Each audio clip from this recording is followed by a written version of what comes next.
ఐకర్ సినిమాతో మన ముందుకు రాబోతున్న డాక్టర్ రాజశేఖర్ గారిని మాట్లాడాల్సిందిగా కోరుకుంటున్నాము సార్.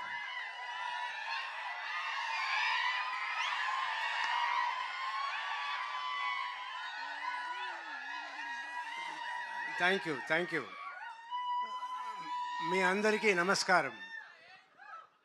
ఈ సినిమా ఫస్ట్ ఒప్పుకునేప్పుడు కథ విన్నప్పుడు నేను చాలా కథలు విన్నాను.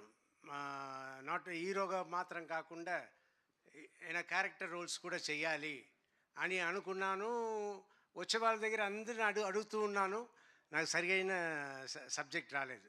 ఆఫ్టర్ 2 years 3 years తర్వాత నాకు అభిలాష్ గారు ఈ సబ్జెక్ట్ చెప్పారు. చెప్పగానే నాకు చాలా నచ్చింది.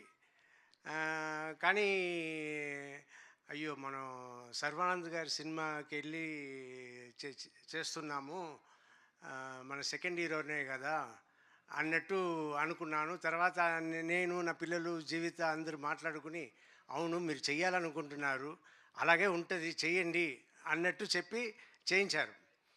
చేయించిన తర్వాత నిన్న మొన్న నేను థియేటర్కి సినిమాకి వెళ్ళినప్పుడు అప్పుడు సార్ ఎప్పుడు సార్ మీ సినిమానే కనపడలేదు, ఎప్పుడో వస్తుంది సార్ అంటే నెక్స్ట్ బైకర్ వస్తుంది చూడండి నా సినిమా బైకర్ అనగానే సార్ సర్వానంద్ గారు ఫిల్మ్ కదా సార్ అన్నారు.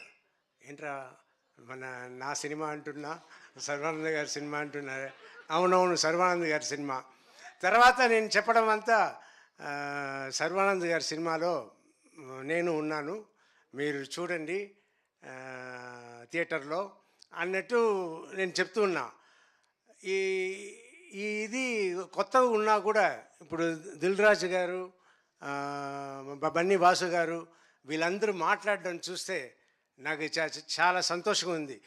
ఒక పక్క అయ్యో సెకండ్ లెవెల్కి వెళ్ళిపోయామే అన్నట్టు అనిపిస్తుంది. కానీ మా అమ్మాయిలు ఒకటే అన్నారు, డాడీ అదంతా ఇంతకు ముందు డాడీ, ఇప్పుడంతా లేదు, అందరూ ఒకటే, సో మీరు సెకండ్ లెవెల్ థర్డ్ లెవెల్తో అనుకోవద్దు అని నా పిల్లలు అన్నారు. సో ఇప్పుడు నేను అడ్జస్ట్ అయిపోయాను. సో నేను మీ అందరికీ రిక్వెస్ట్ చేసేది ఏంటంటే ఎక్కువ సినిమాలు నన్ను పెట్టుకోండి, మంచి క్యారెక్టర్ తీసుకురండి, I want to do. And Sarva గారి గురించి చెప్పాలి, very sweet person, very respectable person. చాలా అందుకే నేను షూటింగ్ చేస్తున్నప్పుడు కూడా నేను హీరోలాగా వాళ్ళ ట్రీట్మెంట్ కూడా సూపర్ ట్రీట్మెంట్ యూవీ క్రియేషన్స్. నేను ఒక హీరోలాగానే వెళ్ళాను, హీరోలాగానే వచ్చాను, ఆయనను ఒక హీరోలాగానే నన్ను చూసుకున్నారు. It's great, everything is great and waiting for the release April 3rd. Thank you. Thank you sir, thank you so much sir. కొడుకు హీరో అయితే తండ్రి కూడా హీరోనే సార్. Thank you so much. నా ఉన్న ఫీలింగ్ ఎలా వచ్చింది ఎలా పోతుంది అని చెప్తున్నా. So sweet of you. Thank you so much sir. Wish you good luck. And body పరంగా ట్రాన్స్ఫర్మేషన్, రోల్ పరంగా